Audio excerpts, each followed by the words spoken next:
सुगंधित अशा गुरुवर्यांचा पुलाव मोंदूने सत्कार आहे.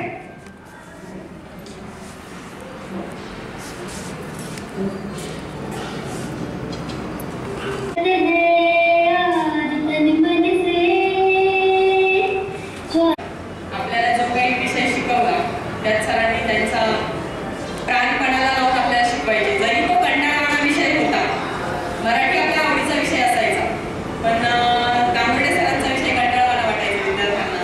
पण सरांनी कधीच आपल्याला त्यांच्याकडून होता होईल तेवढं त्या विषयाचं आपल्याला ज्ञान दिलं. आणि मला असं वाटतं जाधव सरांना मी बघितलं होतं खूपवर आदर्श शिक्षक पुरस्कार मिळाला का सर? हां, तर जाधव सरांसाठी आणि बस आता याच्यानंतर एक मुलगी म्हणजे एक स्टुडंट येऊन आपला परिचय देईल. पहिले उज्ज्वला बोल. आणि खरं तर आपल्या कार्यक्रमासाठी जाधव सर आणि गांगुर्डे सर, म्हणजे जाधव सर तर ऑलरेडी कॉन्टॅक्टमध्ये आहेच, पण मग गांगुर्डे सरांबद्दल थोडंसं म्हणजे मुलांनी केली रिक्वेस्ट आले सरांचे मनपूर्वक अभिनंदन. त्यानंतर मी मुलं सर्व करू शकतात, पण काही मुलांनी खरंच थोडा त्रासच दिला बॅलन्स करण्यासाठी किंवा येण्यासाठी. काही खूपच रिक्वेस्ट करावी लागली. त्यात मग जाधवचं मी प्रत्यक्ष तो नेहमी निगेटिव्हच होता, मी येणार नाही, पण आल्याबद्दल तुझे खूप खूप धन्यवाद. मी उज्ज्वला बाळासाहेब बोलते. मला आवडणे ठरवलं दिलेलं आहे. मला एक मुलगी आहे, मिस्टर शेती करता, मी त्यांच्यासोबत हाऊस वाईफ किंवा शेतीसाठी मदत करतो. आणि सरांबद्दल सांगायचं झालं तर त्यांनी ज्या गोष्टी सांगितल्या त्या शिक्षणाचा आज आपल्या आयुष्यामध्ये उपयोगच होत आहे. आणि तो मी म्हणजे ज्या वेळेला ते प्रसंग येतात त्याबद्दल मी त्यांचा रमेश ठाकरे. आणि आता माझे नाव आहे अनिता मयूर गीते. मी नाशिकला राहिला आहे. 12वी नंतर माझं लग्न झालं. त्यानंतर मी लग्नानंतर ग्रॅज्युएशन कंप्लीट केलं आपलं मुक्त विद्यापीठातून. त्यानंतर नेक्स्ट मला जॉब केला थोड्या दिवस. नंतर फॅशन डिझायनरचा कोर्स केला 1 वर्ष. आता मी सध्या फॅशन डिझायनर म्हणून कार्यरत आहे.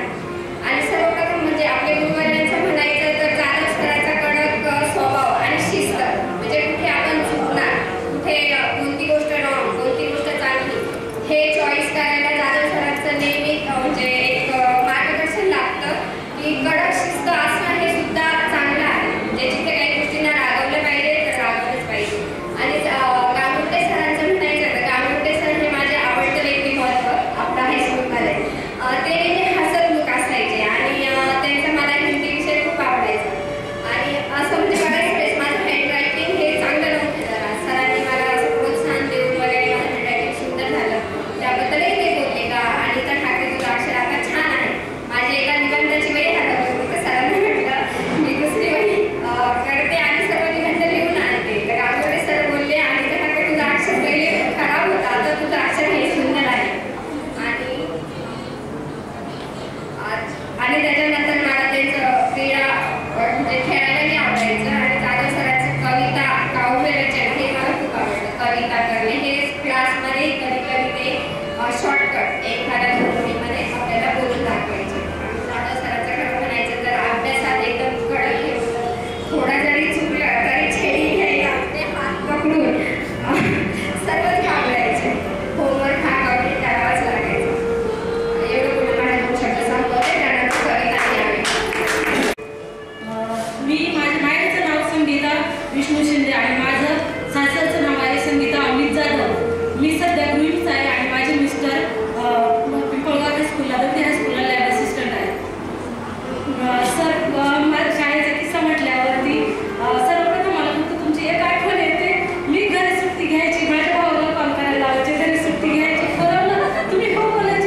सरांविषयी सांगायचं म्हटलं तर सरांनी शिकवता शिकवता जे काही आपल्याला, आपण त्यांना काय म्हणायचं, काही पण सांगत जोक मारता असं तसंच सांगायचं, तुम्हाला वाटेल ते करायचं. करायचं म्हटलं कानामध्ये गाणं म्हणायचं किंवा काही वाटलं एखाद्या वेळेस कोणत्या शिवाय द्यायच्या वाटलं देऊन घ्यायच्या. तसं सर मी करते, कामामध्ये मी गाणंही म्हणते आणि करते. मला ते आवडतं. मी काम करता करता गाणं म्हणते तर मला वाटत नाही मी काम केलंय का. गावामध्ये सरांना सांगायचं म्हटल्यावर एक हरीश नावाचा मुलगा होता. आपली परीक्षा होती आणि त्यामध्ये हायेस्ट आले. बस एवढे बोलून माझे 2 शब्द संपले.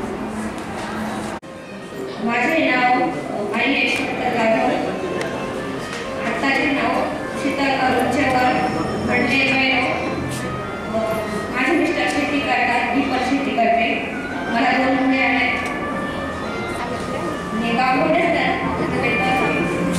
त्यांचा पोवाडा मला खूप आवडायचा. खूप छान म्हणायचे. मला असं ऐकत राहावं असं वाटायचं. म्हणायला एवढे बोलून काढले.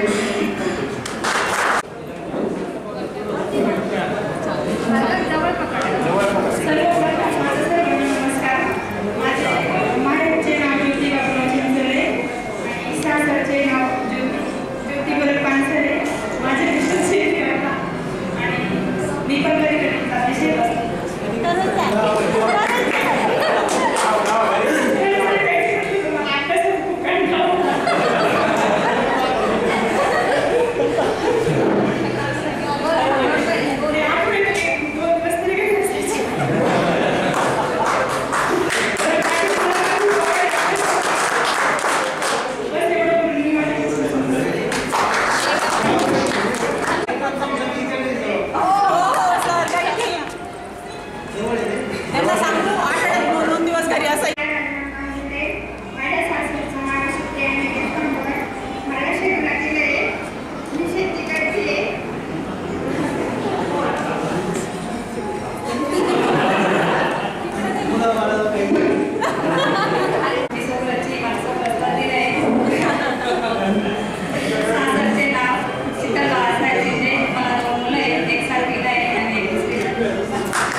आणि या कार्यक्रमाचे आयोजन करणारे आहेत मनापासून आभारी.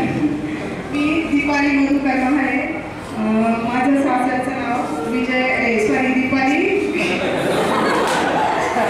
दीपाली विजय गाजरे. मला गाजरवाडीला दिलं आहे. मला 2 मुली आहेत.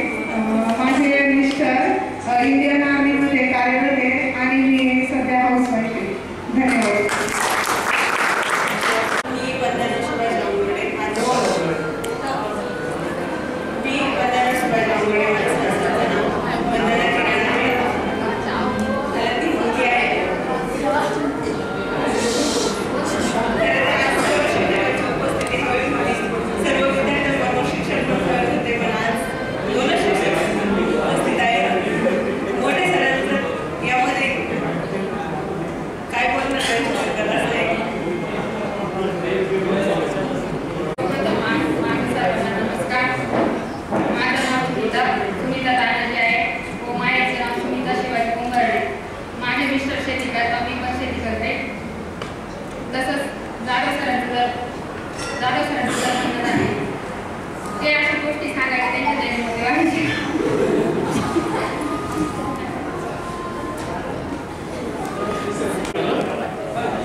सन्माननीय व्यासपीठामध्ये असलेले आपले शिक्षक वर्ग आणि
त्यांनी आपले गट पाडले होते त्यावेळेस, तर मुलींमध्ये त्यांनी गट प्रमुख केले होते, त्यामुळे मुलांना सगळ्यांनी शिस्त लागली. एवढं बोलून माझी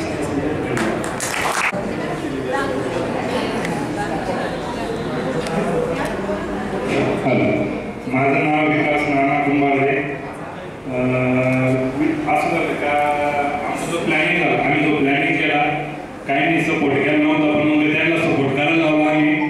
पण ते आज उपस्थित झाले होते. पण एक जण गॅस द्यायची सागरने मला सांगितलं होतं की एक किस्सा सांगायचं म्हणे. पण ठीक आहे, मी सागरचा ऐकतो, आता एक किस्सा सांगतो.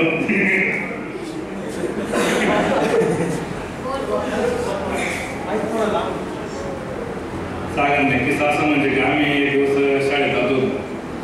शाळेत जाताना नेमके आम्हाला सरांनी बघितलं, मोठे सरांनी बघितलं. मग आम्ही नेमकी तिकडे येतो, आम्ही नेमकी भत्ता खायला चाललो होतो. भत्ता खाता खाता आम्हाला सरांनी बघितलं, आम्हाला बोलून घेतलं. सागर मला मग काय कसं काय करतोय, काय नाही सर, आलो तिकडं पाणी प्यायला. मला अरे पाणी आपल्या शाळेत पण भेटतं. मग सागरनं सांगितलं नाही सर, आम्ही भत्ता खायला आलो होतो. आम्हाला मग सरांनी माझ्यामधून छेडा दिला. उपस्थित गुरुवार्यांचे आभार मानले, पण आपल्यासोबत आज जे गुरुवार अवेलेबल नाही, म्हणजे जसे की छोटे Bagwade sir, Thormishi sir, Jadhav sir, Gangurde sir आणि सर्वात महत्त्वाचे म्हणजे आपले मोठे सर, जे आता आपल्यामध्ये हयात नाही आहे मोठे सर, पण त्यांच्या शिस्तीला आपण खूप मानतो.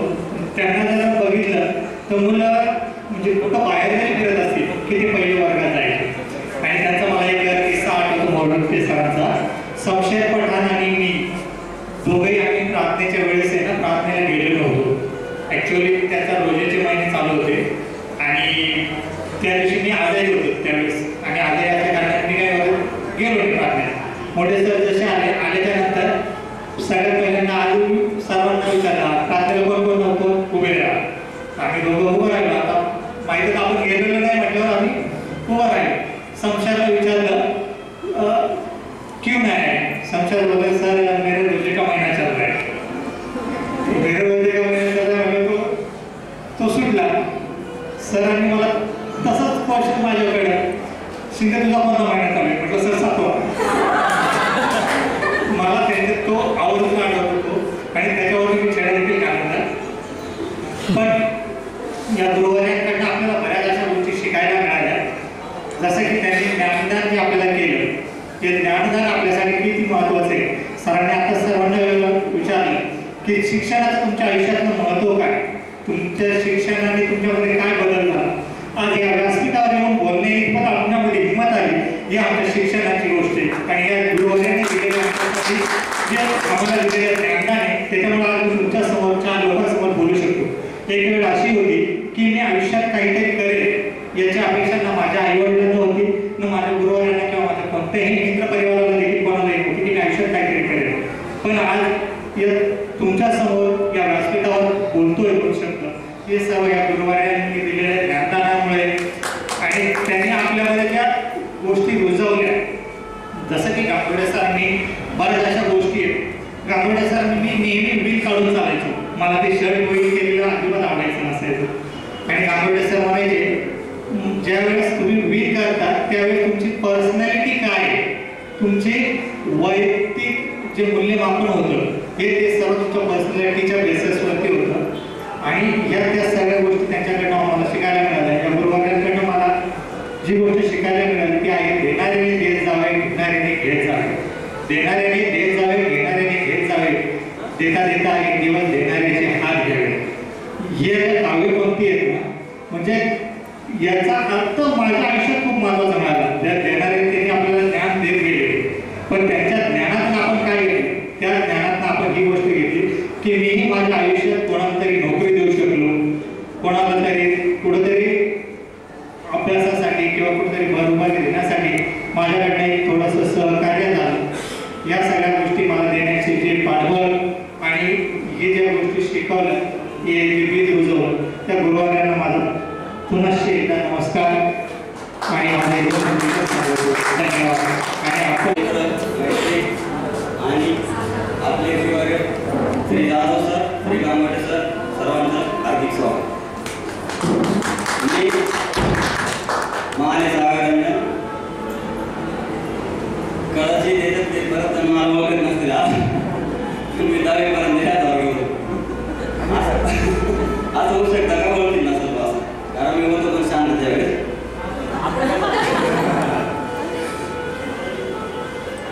मी आता सध्या इंडियन आर्मीमध्ये कार्यरत आहे. 103 इंजिनियर रेजिमेंट ही माझी युनिट आहे. कोर ऑफ सी इंजिनियरमध्ये आम्हाला आम्ही दोघं. दुसरी बात, मित्रत्वाचे एक काय सांगतो मी तुम्हाला. कोविड-19 आला, कोणीच कोणाला साथ देत नव्हतं, कोणी पण असं चाटा मारून इकडं तिकडं जाणार, असं बऱ्याच गोष्टी व्हायच्या. पण मी माझ्या घरात कोविडचे पेशंट होते, शिवाय माझे पप्पाच पहिल्यांदा ते ॲडमिट झाले नाशिक. मध्ये तर कोणी घेत नव्हतं, तिकडं ट्रीटमेंट चालायचं. माझे काय आपल्याला विचारणं डोके असं पैसे लागत ते खर्च करायला तयार. पैसे काही जवळ नाही, पण माझ्या काही पण पेड शिल्लक नाही. म्हटलं ठीक आहे अडचण. त्यानंतर मग मी मिलिटरीच्या एरियामध्ये फोन केला. ठीक म्हणून सर तुम्ही घेऊन द्या वेळ तर खाल्ली पण एक शिल्लक.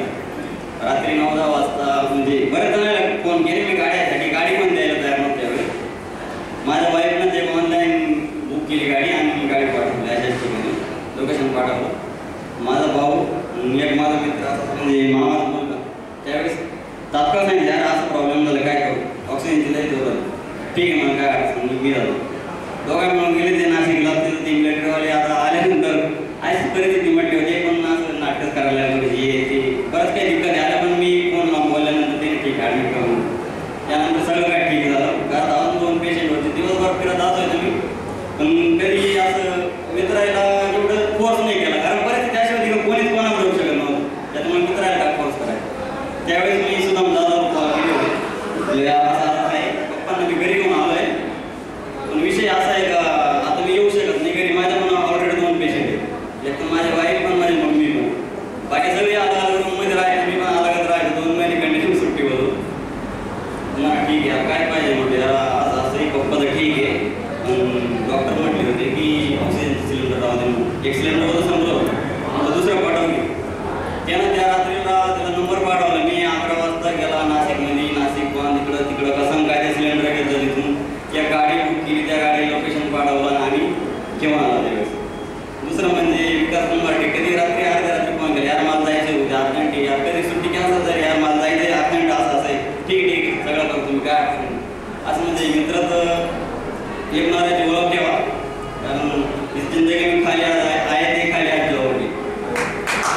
एक दूसरे के साथ हो, वो रात चलेगा, एक दूसरे की हेल्प करो, यही आपका चलेगा. दुसरी बात, शाळेतले किस्से म्हटले तर अजून काही एवढी आठवण येत नाही. बऱ्याच गोष्टी पण चला ठीक आहे सगळ्यांना बोलायचं आहे. जाधव सरांसोबत एक वेळेस मी फोटो बोललो होतो. म्हटलं सर मला फोटो काढायला, मला जायचं तर घरी. माझ्या बहिणी सांगितलं होतं का विचारून ये. मी म्हटलं नाही फोटो बोलते. म्हटलं सर मला पोट दुखतंय, मला घरी जायचं. लय दुखतंय म्हटलं. हो सर लय दुखतंय मला जायचंय. म्हण ठीक आहे तर माझ्या घरी. मला घरी घेऊन गेली, एक टॅबलेट दिली, मी टॅबलेट घेतली. 5 मिनिटं बसली सर म्हणून बस घ्या दुपार सुट्टी. 2-3 मिनिटं बसलं म्हटलं सर जाता मी आला. मला सांभाळलं होतं आज तुम्ही घरी जाऊ शकत नाही. त्याच्यापेक्षा आता चला आपण वर्गात जाऊ. मी आलो म्हणून. माझे नाव सुनील केशव बोरडे, राहणार मालसाने. मी सध्या शेती व्यवसाय करतोय. माझं शिक्षण ग्रॅज्युएशन झालंय. आणि शाळेतला किस्सा जर म्हटला तर गांगोटे सरांविषयी. सरांनी त्यावेळेस मला ओळखलं नव्हतं. मी त्याच्याशी खूप मोठं बोललो होतो. आणि आपल्या गृहपाठाच्या वया राहत्या अभ्यासात मी सगळ्यात जास्त आळशी खरं सांगायचं ठरलं. माझा अभ्यास कधीच पूर्ण नसायचा. 8-8 दिवसानंतर वया पूर्ण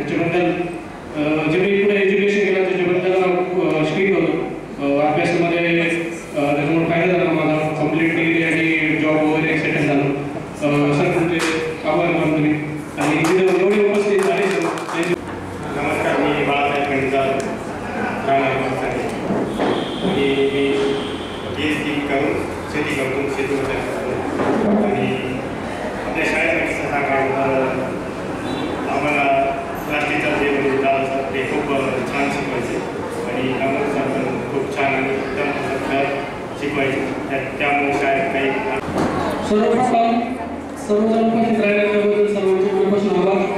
माझे नाव संपर्क पवार, मी शेती करतो आणि मला एक मुलगा एक मुलगी आहे.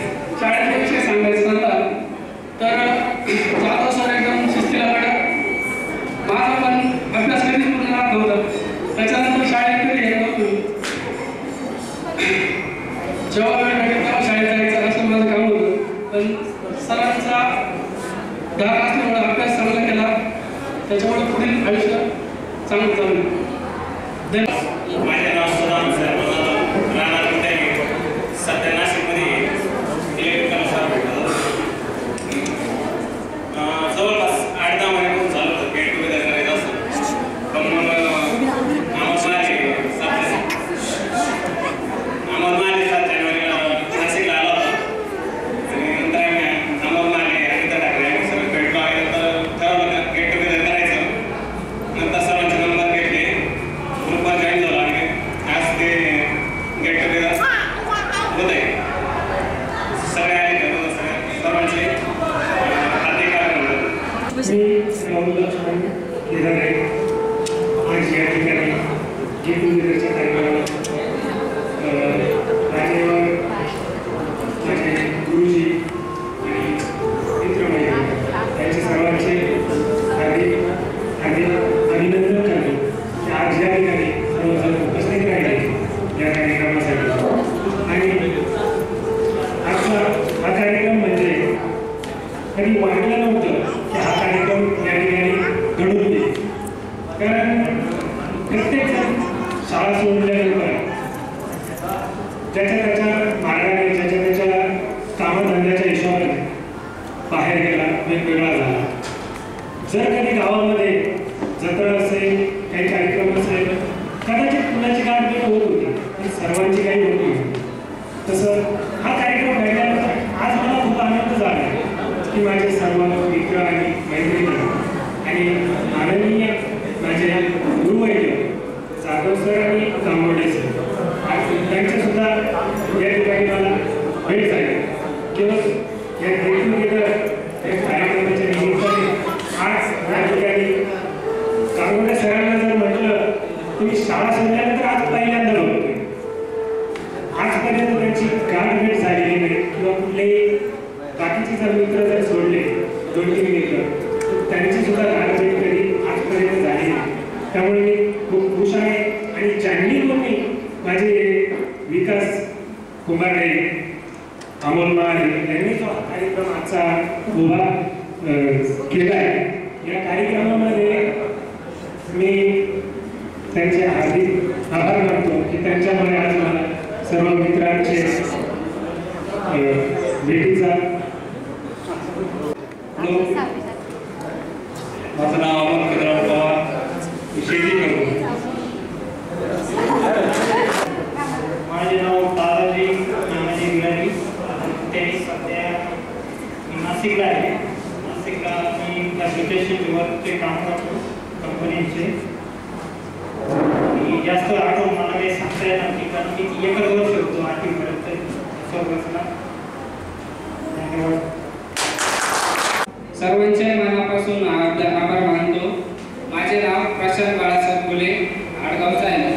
शेती व्यवसाय माझा एक मुलगा एक मुलगी आहे मला.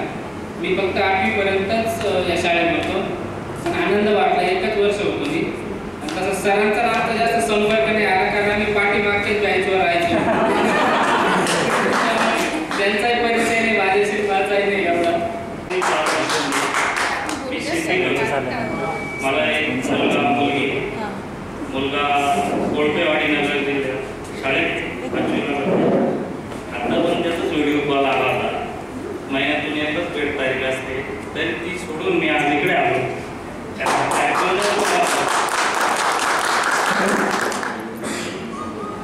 सरांची गोष्ट करण्याची झाली तर आम्ही चुक्या करत नाही शिक्षक, पण त्यांनी शिक्षा केल्यामुळे खूप चांगले गुण चांगली लागले. चांगल्या प्रकारची शेती करतो.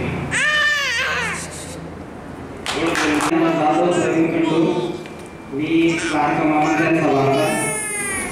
मी आता सध्या शेती करतोय. पहिले 1920 मध्ये याला जॉबला होतो सिन्नरला. त्याच्यानंतर आता घरी आलो आहे, शेती करतोय. एवढे भाषण केलं. मी स्वतःला शाळेत होतो आणि गाडी चालवतो आणि शेतीच करतो. हॅलो, माझे नाव गंगोडे योगेश दादा. मी सध्या आता आकाश मध्ये काम करतोय इंचार्ज म्हणून. घरी शेती पण बघतो. माझं नाव अशोक निवृत्ती जाधव. मी राहणार नागसाने. आणि शाळेमध्ये आम्ही काय शिकलो तर आम्ही सुरुवातीला स्टेजवर गेल्यानंतर अध्यक्ष महाशय पूज्य आणि इथे जमलेल्या माझ्या सर्व बालमित्रांनो, आज मी काय सांगत आहे तुम्ही शांत चित्ताने ऐकावे किंवा आज काय आहे हे तुम्हाला माहीत आहे, त्यामुळे मी बाकीचं काही सांगत नाही.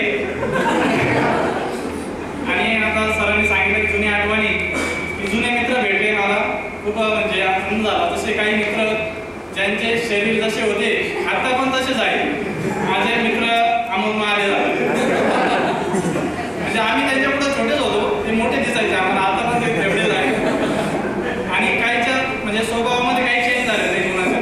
सर्वांचे स्वभाव एकदम सारखे जसे बघितले होते 8वीला आता पण तसेच आहे. कोणाचा काही बदल झालेला नाही. आणि सर तुमचा कविता आम्ही खूप शिकलो, तर तुमच्यासाठी मला 4 वेळी कविता म्हणतो मी. आपण आता व्हॉट्सअपला रील बघतो, त्याच्यामध्ये ती एक फेमस झालेली आहे. जेडपीच्या जिल्हा परिषद शाळेच्या एका मुलाने कविता म्हटली ती. तर जास्त म्हणजे काय नाही एवढा आपला कसा नाही चांगला आहे मला, पण हसू नका जास्त. कानाचं पडतं खोल ऐक माझं गाणं, उगरीपणा जाऊ नको मला शानपण, अनवरगीन वागू नको ग बाई माझ्या नादाला लागू नको. माझे नाव बोरगडे अक्षय जगन्नाथ. मी सध्या आता कामावरती जॉब करतोय. माझं नाव निखिल लहानपुरे. सर तुमच्याबद्दल सांगायचं आलं तर मला एक किस्सा आवडला शाळेतला की खूप पाऊस चालू होता. जाधव सरांबद्दल आणि कांबळे सरांबद्दल पण मी एक सांगणार आहे. खूप पाऊस चालू होता आणि काय झालं का त्या दिवशी खूप पाऊस पडला आणि मला दुसऱ्या दिवशी म्हणजे नदीला पूर आलेला होता आणि मी ठरवलं आज काही शाळेत जायचं नाही. मग तेव्हा लहान आम्हाला काय माहिती का बाबा त्यांना खोटं बोललं म्हणजे आपण काय केलं खोटी खोटं बोलले तर बघून जाईल आपल्याला सर शिक्षा करणार नाही. तर मी काय केलं दुसऱ्या दिवशी काय शाळेत गेलो नाही. दुसऱ्या दिवशी गेलो शाळेमध्ये आणि जाधव सरला हजेरी वगैरे घ्यायचे. मला काय म्हणतो आला खूप चालू होता आणि माझे पोरं म्हणजे नदी असेल त्यामुळे माझं मला आणि मला येता येत नाही असं येता आलं नाही म्हणून मी आलो नाही असं सरांना माझं मलाही माहिती सगळं माहिती म्हणजे असं का बरं म्हणजे काम कर तुम्ही हात पुढं कर म्हणे. दोन्ही हात खट्याने 2 शाळा गेल्या आणि त्या दिवसानंतर मी कधी सुट्टी घेतली नाही. काय मला कळलं का म्हटलं कसं खोटं बोलून काही होत नाही. आणि त्या दिवशी सरांनी मला आधी शिक्षण त्यानंतर मी कोणाशी खोटं बोललेलो नाही. आणि गांगुडे सरांबद्दल जर सांगायचं झालं तर गांगुडे सर इतिहास खूप छान शिकवायचे आणि इतिहास खूप छान शिकवायचे. आणि त्यानंतर एक विशेष मला गोष्ट अजून आठवते की आमच्या आता चेतन गुले आलेलं नाही. चेतन गुले आलेलं नाही. एकतर 12 म्हणजे 8वीला असताना 12 मार्काचा पेपर असायचा इतिहासाचा. तर त्याला त्या 12पैकी 12 मार्क पडायचे बरं का. म्हणजे त्याच्यामध्ये शिक्षक म्हणजे त्याचं खूप लक्ष असायचं गांगुडे सरांकडे कधी शिकवता सगळ्या गोष्टी व्यवस्थित. आणि आमचं काही लक्ष नसायचं. आम्ही 8, 9, 10 मार्क पडायचे आम्हाला छड्या बसायचे. त्याला 12पैकी 12 मार्क पडायचे. त्यानंतर 8वी 9वी 10वी झाली. त्यानंतर मग मला पण त्याची थोडीशी आवड लागली की गांगुडे सरांनी शिकवलेलं होतं आपल्याला सगळ्या गोष्टीचा मी विचार केला. आणि 12वीला असताना सर मला पण 12वी ज्यावेळेस होतो त्यावेळेस मला इतिहासाला पैकीच्या पैकी गुण पडले. त्या सरांनी माझ्या शाळेमध्ये 28 वर्ष तिथंच आहे. आलो पाहिलं आणि हरकून. मला माहिती आहे तुम्ही प्रत्येक चेहऱ्यावर मला हास्य दिसले. काल कुठे असेल कुठे असेल पण जेव्हा तुम्ही एकत्र आहात स्वतःला तुम्ही निश्चितच विसरलेले आहात. तुमच्यावर प्रपंचाच्या किती जबाबदाऱ्या आहे कोण आहे सगळं विसरलेलं तुम्ही इथं. आणि हाच तुमच्या जीवनातला सुवर्ण क्षण आहे. जीवन सुंदर आहे. कसं जगायचं आपण ठरवायचं. ताण येताना वेगळा आणि ह्या सगळ्या गोष्टी सोडून कुठेतरी आपण एकत्र आलं पाहिजे जेव्हा भावाच्या मित्रांना मैत्रिणीला भेटत असेल. या कार्यक्रमामध्ये तुम्हाला जाणवलं असेल तो काय करीत असेल, ती काय करीत असेल, कशी असते. आपण स्वतःला विसरतो. आपण माणूस असा प्राणी आहे तो स्वतःचा विचार करत नाही, तो नेहमी दुसऱ्याचा विचार करतो. तुम्ही बाबा, तुम्ही आई आहात, तुमचं पात्र बदललं. तुम्ही तुमचं सर्वस्व आपल्या मुलांमध्ये पाहता. आपला मुलगा काय करणार, आपली मुलगी काय करणार. आणि म्हणून या ठिकाणी सांगावंसं असं वाटतं की आपला जोडीदार विश्वास असला पाहिजे. आपण त्याच्यावर विश्वास ठेवला पाहिजे. जीवन हे विश्वासावर चालतं. मी गरीब आहे, श्रीमंत आहे, काय याला महत्व नाही. भला है बुरा है मगर मेरा पती मेरा देवता है. आपल्या संस्कृतीमध्ये स्त्रीला लक्ष्मी म्हटलेले आहे. आपण स्वीकारलं नाही एकमेकाला. कदाचित काल भिकारी होतात, करोडपती झालो म्हणून अहंकार होता कामा नये. कारण आम्ही सुद्धा शून्यातून निर्माण केलेली माणसं, भिकारी माणसं होतो आम्ही, मुलांची भाकरी खाणारी माणसं आहे आम्ही. परंतु आमचे पाय आजही जमिनीला आहे. नॉन ग्रॅज्युएट जिंदगी काढलेली माणसं, रात्ररात कामे केलेली, दिवसात शाळा केलेली माणसं आहे. आमचा प्रत्येक माणूस आजही स्वाभिमानाने जगतो. आणि म्हणून सांगतो, मी शेती करतो, मी सर्व्हिस करतो, मी आनंदी किती याला लक्ष आहे. पैसे इकडे राहणार, पैसा सर्वस्व नाहीये. आणि आपण मुलांसाठी कमवून ठेवलं म्हणजे ते काही उलट आपण त्यांच्या बुद्धीला चालना द्यायचं काम आहे.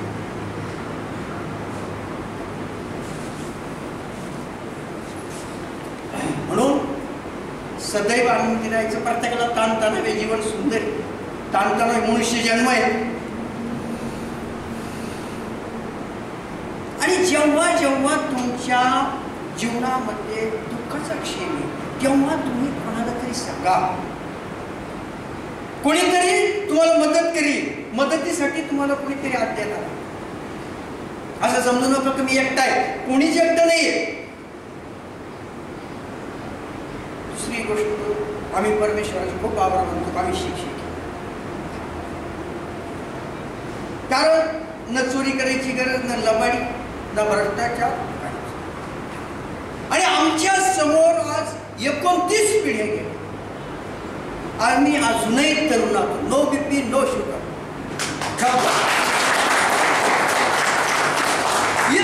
तुमच्यामुळे सगळं. किती तणाव असेल, एकदा वर्गात पाय ठेवल्यानंतर असं वाटणार नाही की आम्ही छप्पनचे करू. आजही आमची छाती एकदम, कारण समोर बसलेली टवटवीत फुलं आहे. आम्ही बागेत राहतो. राष्ट्र, धर्म आणि संस्कृती टिकवायचं काम आहे आपल्या हातात. राष्ट्र जगलं तर धर्म जगणार आहे, धर्म जगला तर संस्कृती जगणार आहे. मी इतिहास शिकतो. इतिहास हा माझा स्पेशल विषय नाही. माझा स्पेशल विषय हिंदी. पण इतिहास ही मात्र फक्त माझी आवड. आणि आपल्या समोर येणारी जी पिढी आहे यांना जर इतिहासच समजला नाही, ती डॉक्टर झाली, इंग्लिश झाली, खाऊ. कोणी असो अगोदर इतिहास हा शिकला पाहिजे, तेव्हा त्याला धर्म, संस्कृती आणि राष्ट्राविषयी अभिमान निर्माण.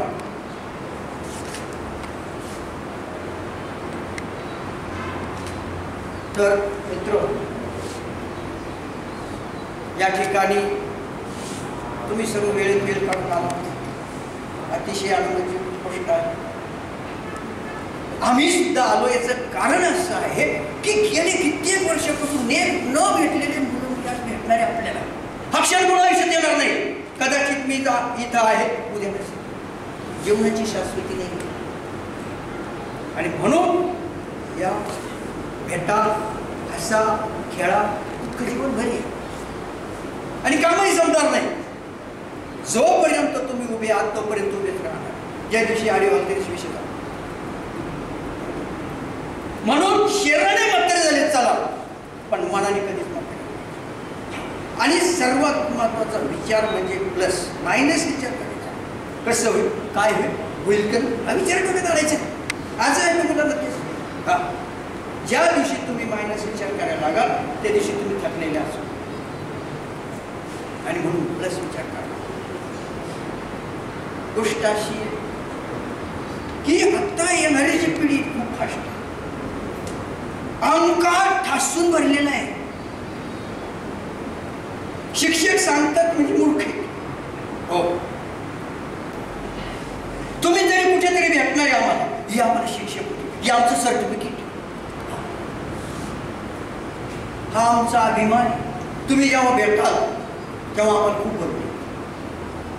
कारण आम्ही नेहमीच म्हणतो की आम्हाला 100 मुली 100 मुलं, स्वतःचे 2-3 सोडून द्या,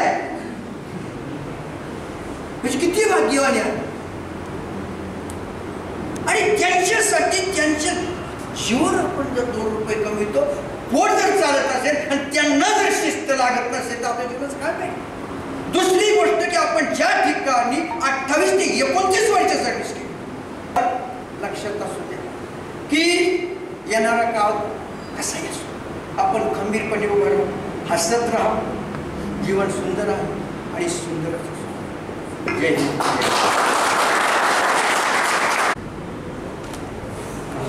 एकदा काय झालं,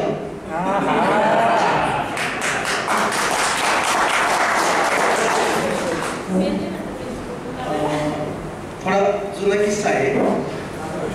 माझ्या एका मित्राने सांगितलं आहे की माझा जो शिक्षक मित्र आहे तो शिक्षक मित्र इकडं सिंधुदुर्ग जिल्ह्यामध्ये एका गावाला प्राथमिक शिक्षक होता. ते अर्थात कोकणातलं गाव, तिथे जाणार आवाज येतोय तर तिथला तो किस्सा आहे की त्या गावाला एक मंत्री महोदय येणार होते आणि रस्ते तितकेसे चांगले नव्हते तर हेलिकॉप्टर येणार होते आणि त्या ठिकाणी मग खूप आंब्याचे वगैरे खूप झाड आहे आणि एक गाव असं होतं ठिकाण की त्या ठिकाणी थोडंसं जागा होती हेलिकॉप्टर लँड होण्यासाठी. तिथं हेलिकॉप्टर उतरणार होतं म्हणून त्या ठिकाणी जागा वगैरे सगळं ओके स्वच्छ करून ठेवलेली होती, आखणी करून ठेवलेली होती. आणि यानं ते टोकर घेतला आणि यानं स्विच लावलं, पंखाला टोकर मारला, पंखा फिरल्यानंतर त्या पायलटला म्हणे आता ही पंखा असाच चालू ठेव, तू खाली उतर. खाली उतरल्यानंतर त्याला सांगितलं आता तू इकडे उभा राह आणि माझी फी दे. म्हणे किती फी झाली? म्हणे 50,000 रुपये. अरे तू काहीच केलं नाही, कशी काय 50,000 रुपये फी तुला द्यायची बा? तू तर फक्त एक टोला मारला त्या पंख्याला आणि त्याला लिहून दे तू काय काय केलं ते. हाय हुशार होता, याला लिहिले निरीक्षण परीक्षण 2,000 रुपये आणि पंख्याला टोला मारणे 48,000. असं का? तर मग त्याला असं विचारल्यानंतर तो असं म्हणाला की टोला कुठं मारायचा आणि केव्हा मारायचा हे फक्त मला माहिती आहे, तुम्हाला माहिती नव्हतं. म्हणून शिक्षकाचं महत्व हे असतं की शिक्षकाला हे माहिती आहे तुमच्या टोला कुठे मारायचा आणि केव्हा मारायचा, की जेणेकरून तुम्ही स्टार्ट झाले पाहिजे. आणि तेच केलं. आता काय झालं माहिती का, सर्वांनी बोलता बोलता असा किस्सा सांगितला की जाधव सर मारत होते. मारणे ही गोष्ट पक्की ध्यानात राहिलेली आहे, पण त्याच्या व्यतिरिक्त अजून काहीतरी होतं हे काही कोणाला पक्क ध्यानात राहिलेलं किंवा असे नाही, पण ते वर येत नाही. आपल्या जे काही अबोध मन आहे त्याच्यातून असं बाहेर येत नाही ते व्यक्त होण्यासाठी. हरकत नाही, तसा मी मागपुटा नाही आहे, म्हणजे तुम्ही म्हणत असाल तर हरकत नाही. शेवटी तुम्ही परीक्षण करणारे तुम्ही आहात. मी मला स्वतःला किती ग्रेड समजेल त्याला काही अर्थ नाही ना. तुम्ही काय ठरवायचं ते तुम्ही ठरवलं पाहिजे की किती मार्क द्यायचे. माझे एक सहकारी शिक्षक होते, कॉलेजचे होते ते, आणि थोडेसे जुन्या जमान्याचे. नुकताच मोबाईल फोन आला होता. त्यांचा मुलगा डॉक्टर होता, त्यांना रिचार्ज तो मारून द्यायचा, काही हरकत नव्हती. पण एका एसटी बसमध्ये ते सर आणि मी प्रवास करत असताना त्यांचा एक विद्यार्थी आमच्या शेजारी बसलेला होता. तो त्या 1 रुपयाच्या नाण्यानं ते काहीतरी कार्ड क्रॅश करत होता. त्यात तो नंबर तिथे डायल करून म्हणजे टाईप करून डायल करावं लागायचं, म्हणजे ते तेवढे रुपये त्याच्यामध्ये यायचे. काहीतरी 5 रुपयाचं की काय असं काहीतरी स्लॅश कार्ड होतं, ते रिचार्ज होता तो. आणि ते शिक्षक सारखे त्याच्याकडे पाहत राहायचे त्या मुलाकडे, तो काय करतोय. आणि त्याला पुन्हा पुन्हा माझ्या मांडीवर असं फोटो रुतवायचे आणि त्याला विचारायचे काय रे आता पुढे काय करायचं. आणि मग तो म्हणायचा आता या कार्डातले पैसे ना माझ्या मोबाईल. आपले शिक्षक आपल्याला विचारतायत म्हणजे काय, म्हणजे जे आपल्याला शिकवतात त्यांना आपण शिकवतो याचा खूप अभिमान वाटतो.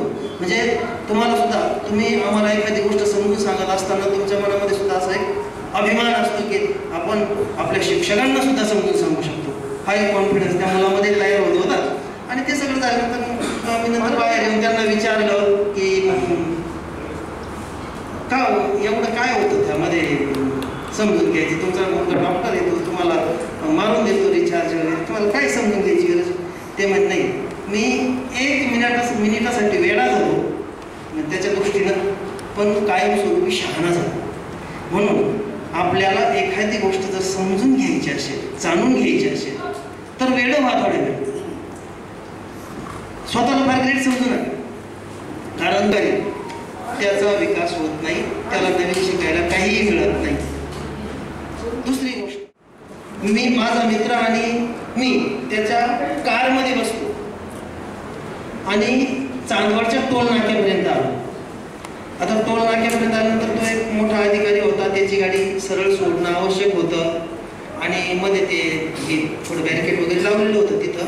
तर तो माणूस म्हणे स्वतः गाडी चालवत होता तो, तिथल्या त्या एका कर्मचाऱ्याला म्हणे की हे बॅरिकेड जरा बाजूला काढ. तर तो कर्मचारी म्हणे तुझा का नोकर आहे का मी गरज असेल की काढून. तर त्या वेळेला हा माणूस स्वतः खाली उतरला, त्याने ते बॅरिकेड बाजूला काढलं आणि गाडी काढून पुढे निघून गेला. ठीक आहे, त्याची गाडी कोणी अडवली नाही, शासकीय गाडी होती वगैरे सगळ्या गोष्टी. आणि मग पुढे गेल्यानंतर मी त्याला असं म्हटलं की तुम्ही त्याला असं म्हणू शकत होते ना. तो जर एवढा म्हटलं मी तुझा नोकर आहे काम करतो, तुम्हाला आरे तुरे वगैरे करतोय, तुम्हाला राग नाही आला का.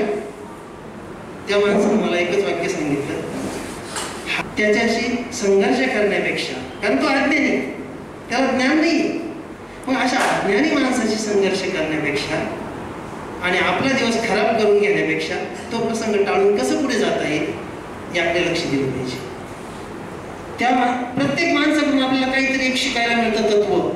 त्या माणसाकडून मला एक तत्व शिकायला मिळालं की अज्ञानी माणसाशी संघर्ष करायचा नाही. तो स्वतःला ग्रेट समजतोय, समजू द्या ना त्याला. तुम्ही त्याला किती सांगण्याचा प्रयत्न केला त्याला ते समजण्याच्या पलीकडे असणार आहे तुमची गोष्ट. तर असो, अशा अनेक खूप किस्से आहेत. आता तुम्ही असं म्हणाले की सरांचं ह्या वाक्याने सुरुवात होत होती की एकदा काय झालं, म्हणून मग 2-3 प्रसंग तुम्हाला सांगण्याचा आता योग आला. तुम्हाला मी एक पूर्वी गोष्ट सांगितली होती माकड आणि टोपीवाल्याची, आठवते की तो टोपीवाला टोप्या विकण्यासाठी एका गावाला जायचा. मध्ये एक झाड होतं, त्या झाडाखाली झोपायचा. झोपल्यानंतर माकडांनी त्याच्या टोप्या डोक्यावर घालून घेतल्या, झाडावर ते माकडं जाऊन बसले. याला जाग आली, यानं त्या टोप्या मिळवण्यासाठी दगड लावून पाहिला, ते फळं फेकून मारायचे, यानं काठी करून पाहिले, ते झाडाच्या फांद्या तोडून त्याच्यावर उगारायचे. मग याला कळलं की आपण जसं वागतोय तसे माकडं वागतायत, आणि म्हणून यानं आपल्या डोक्यावरची टोपी काढल्याने खाली टाकली. माकडांनी सगळ्या टोप्या डोक्यातून खाली टाकल्या. असे माकडं असे वागतात, कसे आपण जसं वागतो तसे. इथपर्यंत गोष्ट तुम्हाला माहिती आहे. तर त्याच्या पुढचा भाग तुम्हाला सांगतो. तो माहिती आहे त्याच्या पुढचा भाग? नाही माहिती ना. त्याच्यानंतर तो टोपीवाला थकला, म्हातारा झाला. आणि आता म्हातारा झाला की आता तुमचे आई वडील जे आहेत ते तुम्हाला सगळ्या तुमच्या व्यवसायाच्या खुब्या सांगतात. त्यातले जे काही ज्या गोष्टी असतात त्या म्हाताऱ्या टोपीवाल्याने त्या मुलाला सांगितलं की बाबा रे, मी थकलो, अमुक एक गाव आहे, त्या गावाला खूप गिराईक आहेत, तिथं आपण वर्षातून एकदा जातोच आणि तिथं टोप्या घेऊन जातोच. तिथं सगळ्या टोप्या विकल्या जातात. पण एक लक्षात ठेव, रस्त्याने जाताना पूर्ण वाळवंट आहे, एकच झाड आहे, तिथं एक झरा आहे, तिथं पाणी आहे. आपण त्यावेळेला प्रवासाचे साधन नव्हते ना, तर पायी आपण चाललो की थकतो. त्या झाडाच्या गाढ सावलीमध्ये आपल्याला छानपैकी जेवण केलं आणि पाणी पिलो की झोप लागते. टेन्शन घेऊ नको, झोपून जा. आणि तुझं ते टोप्यांचं गाठोडं आहे ना, ते शेजारी ठेवून दे. टेन्शन घेऊ नको, माकडं येतील, ते गाठोडं उघडतील, त्या टोप्या घेऊन झाडावर जातील. पण तू काय करायचं, घाबरायचं नाही टोप्या गेल्या म्हणून. तू त्या माकडाकडे बघायचं, आपल्या डोक्यातली टोपी काढायची जाग आल्यावर आणि खाली टाकायची. सगळे माकडं काय करणार आहे, टोप्या खाली टाकणार आहे. अगदी तसंच घडलं. तो गेला चालत चालत तिथपर्यंत गेला, त्या झाडाखाली झोपला आणि माकडांनी सगळ्या टोप्या नेल्या. आणि आता याला जाग आल्यानंतर पाहिलं की अरेच्या गाठोडं तर मोकळं आहे, सगळ्या टोप्या कुठं आहे, माकडांच्या डोक्यांमध्ये. त्या डोक्यांवर टोप्या आहे. आता काय करायचं, याला लगेच आठवलं, अरे आपल्या बापानं सांगितलं होतं ना, काय करायचं, टोपी काढायची आणि खाली टाकायची. सगळे माकडे टोप्या खाली टाकतील. यानं तसंच केलं. बाकीचं काही उद्योग न करता आपल्या डोक्यात ती टोपी खाली टाकली. पण माकडं काही टोप्या खाली टाकेच ना. मग काय करायचं, यानं विचार केला केला केला आणि यांनी त्या माकडांना विचारायला सुरुवात केली की अरे बाबांनो, माझ्या बापाने मला सांगितलंय आपण म्हणजे आम्ही डोक्यातली टोपी खाली टाकली की माकडं टोप्या खाली टाकतात, तुम्ही का टाकत नाही. तर त्यात एक तरुण असा माकड म्हणाला, जसे तुला पूर्वज आहे ना, आम्हाला पण पूर्वज होते आणि त्यांनी आम्हाला पण सांगितलेलं आहे की माणसानं असं वागलं म्हणजे माणूस फसवतो आपल्याला, त्याच्या फसवून आमिषाला बळी पडायचं नाही आपण. समजलं का. म्हणजे आपल्या आई वडिलांनी ज्या ज्या गोष्टी आपल्याला सांगितल्या अगदी त्याच आजच्या जगाला लागू होतील असं नाही. त्यापेक्षा वेगळ्या सुद्धा गोष्टी आपल्याला कराव्या लागणार आहे किंवा वेगळ्या समस्यांना तोंड द्यावं लागणार आहे. त्यांच्या काळातल्या ज्या समस्या होत्या त्या कदाचित वेगळ्या असतील. आत्ताच्या त्या समस्यांनी वेगळं स्वरूप धारण केलेलं असेल तर आपल्याला त्या समस्यांना तोंड देण्याची ताकद आपल्यामध्ये निर्माण करायची आहे. तेव्हा आपण आपल्या मुलाबाळांमध्ये आपले स्वप्न उतरवणार आहोत. आता किस्से कसे असतात की आता आपण लहानपणी आपल्या शाळेमध्ये जसं शिकलो, आपल्या डोळ्यासमोर आपले शिक्षक असतात आणि आपण एक गृहीत धरतो की आपल्या मुलांना पण तसेच शिक्षक असतील आणि तसेच शिकवत असतील. मग कधी कधी असं होतं की अरे आपण शाळेमध्ये असं वागत होतो ना, आपल्या मुलाने तसं वागता कामा नाही, म्हणून आपला कटाक्ष पण असतो या बाबतीमध्ये.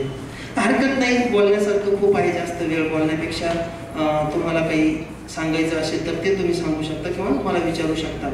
त्यानंतर आणखी एक महत्त्वाची गोष्ट आपल्याकडे अमोल आहे, गांगुर्डे अमोल कुठे गेलो, योगेश. त्याने शाळेला एक भिंतीवर चित्र काढण्यासाठी त्याच्या वडिलांच्या स्मृतीप्रित्यर्थ 2,500 रुपये दिलेले आहेत. त्याच्या वडिलांच्या नावाने आपण भिंतीवर चित्र काढले. असे अनेक माजी विद्यार्थी आपल्याकडे आहेत की ज्यांनी शाळेला खूप मदत केली आहे. 4 माजी विद्यार्थ्यांनी शाळेला लाईट फिटिंग करून दिलेली आहे. त्यांची नावं आपण तिथे लिहून ठेवलेले आहेत. असं माजी विद्यार्थ्यांचं सहकार्य जर शाळेला लाभलं तर ज्ञानेश्वर गांगुर्डे, सचिन गांगुर्डे आणि रवींद्र कांडर आणि अजून एक शिंदे विनायक शिंदे, या 4 मुलांनी लाईट फिटिंग करून दिली आहे 40,000 रुपयांची. तर म्हणजे आव्हान करतो मी तुम्हाला, सक्ती वगैरे नाही, की जर तुमच्याकडून आणखी 2003ची एक बॅच आहे, त्यांचा आता पुढच्या महिन्यामध्ये असंच गेट टुगेदर होणार आहे. तर ते 1 लाखापर्यंतच्या वस्तू देणार आहे शाळेला. त्यामध्ये ते विचारत होते, मी त्यांना सांगितलं 2-3 प्रोजेक्टर जर येत असतील तर प्रोजेक्टर तुम्ही द्या. तर त्यांनी सांगितलं आम्ही प्रोजेक्टर देऊ किंवा वेगळं काही पाहिजे असेल तर वेगळं काही. तर तुमच्याकडून जर अशी ज्यांची ऐपत आहे आर्थिक, जे देऊ शकतात 2, 4, 5, 10 हजार जे काय असतील ते, आणि सगळे एकत्र आल्यानंतर आता समजा 36 लोक आज उपस्थित आहेत. तर एवढ्या माणसांपैकी कमीत कमी 30 एक लोकांची 5,000 रुपये देण्यापर्यंत किंवा 10,000 रुपये देण्यापर्यंत सुद्धा ताकद असू शकते. तर तुम्ही बघा तुमच्या पद्धतीनं तुमचा ग्रुप असेल तर त्या ग्रुपला आम्हाला जॉईन करून घ्या. तुम्ही एकमेकाशी काही चॅटिंग केली तरी आम्ही त्याच्यावर रिॲक्ट होणार नाही आणि म्हणजे रिॲक्टही होणार नाही. आम्ही सहसा वाचून दुर्लक्ष करू चालू आहे पोरांचं म्हणून. तर तुम्ही घाबरायचं नाही असं की शिक्षकांना जॉईन केलं. काही द्यायचं असं मत असतं की नाही सरांना जॉईन केलं म्हणजे आपल्याला मोकळा दाखला बोलता येत नाही, असं चॅटिंग करता येत नाही. तर असं काही नाही, आम्हाला तुमच्यातलेच समजून घ्या. असं काही नाही की बाबा आता सर आहे मग आता तुम्हीच सर होण्यापर्यंत आलेले आहात, कारण आता तुम्ही तुमच्या मुलांना शिकवता. त्याच्यामुळं तुमची आमची पातळी आता जवळजवळ एक आहे. म्हणजे अगदी आता तुम्ही आमच्या गळ्यात हात घालून फिरले तर काही अडचण नाही. तेव्हाही फिरत होते नाही असं नाही. ह्या व्यक्तिमत्वाचा माझ्या जीवनावर खूप प्रभाव आणि म्हणून त्यांच्या कार्याला मी शब्दात बांधण्याचा प्रयत्न केला. आता जेवढं आठवतो तेवढं मी तुम्हाला सांगतो. पोवाड्याचं नाव आहे क्रांतीसूर्य चंद्रशेखर आझाद. मध्य भारतात झांबो प्रांतात भाबरा गावात, मध्य भारतात झांबरा गावात भाबरा गावात जन्म हो झाला आझादांचा, जन्म हो झाला आझादांचा. प्रकाश हो भाकला सूर्याचा जी जी, प्रकाश हो भाकला सूर्याचा जी जी जी. कायदे रंगाची चळवळ भारतभर सुरू आहे. आझादांनी विचार केला, आझादांनी विचार केला. उडी हो घेतली आंदोलना, उडी हो घेतली आंदोलनात जी जी जी. शिपायांनी पकडले त्याला, दंडाधिकारी समोर उभा केला. नावोगाव पत्ता विचारिला, उसळून वीर बोलला. नाव आझाद, बाप स्वतंत्र, राहतो तुरुंगात. 15% शिक्षा हो झाली, 15% शिक्षा हो झाली. जनता ही सारी हळहळली रजी, जनता ही सारी हळहळली रजी. एका भगतसिंग म्हणाले भैया, भगतसिंग, राजगुरू, सुखदेव हे सगळे एकत्र बसलेले आहे. विषय निघाला. एकदा भगतसिंग म्हणाले भैया तुम्ही दिवसा ढवळ्या फिरत जाऊ नका. यावर आझाद म्हणाले, यावर आझाद म्हणाले, जब से सुना है मरने का नाम जिंदगी, सर पे कफन बांधे का दिल को ढूंढते हैं. मनी हो घेतला एकची घ्या, मनी हो घेतला एकची घ्या. आझाद हो झाले, आझाद हो झाले तयार लढण्यास जी ही जी. एकदा आमच्या वर्गात एक माकड आलं, एकदा आमच्या वर्गात एक माकड आलं. खडूनी डस्टर घेऊन फळ्याकडे गेलं. म्हणालं मित्रांनो वही पुरी काढा, पेन्सिलने पानावर रेघानीत ओढा. मी काढतो चित्र तसे तुम्ही काढा. कोण म्हणालं? माकडाने फळ्यावर काढलं एक झाड, माकडाने फळ्यावर काढलं एक झाड. झाडाच्या शेजारी आणखी एक झाड. झाडांची संख्या त्याची वाढतच चालली. फळा संपून भिंतही कमी त्याला पडली. झाडांची संख्या त्याची वाढतच चालली. फळा संपून भिंतही कमी त्याला पडली. माकडाने झाडांचं रेखाटलं जंगल, माकडाने झाडांचं रेखाटलं जंगल. म्हणालं मुलांनो नका करू टिंगल. तोडून झाडे आमचा नागावला निवारा, तोडून झाडे आमचा नागावला निवारा. जंगलाचं महत्व तुम्ही जाणून घ्या जरा. कोण म्हणालं? अशा बालकविता आहेत काही. गंगामाळा नावाचा एक कविता संग्रह आहे, 3 भाषांमध्ये आहे माझा तो, मराठी, हिंदी आणि इंग्रजी. आता आउट ऑफ ऑर्डर आहे, अमेझॉनवर उपलब्ध आहे. अमेझॉनवर सर्च केलं गंगामाळा तर तुम्हाला तिथं मिळेल, उपलब्ध होईल. म्हणजे माझ्याकडचे संपलेले आहेत. आणि ढेकूळ पण अमेझॉनवर उपलब्ध आहे. जर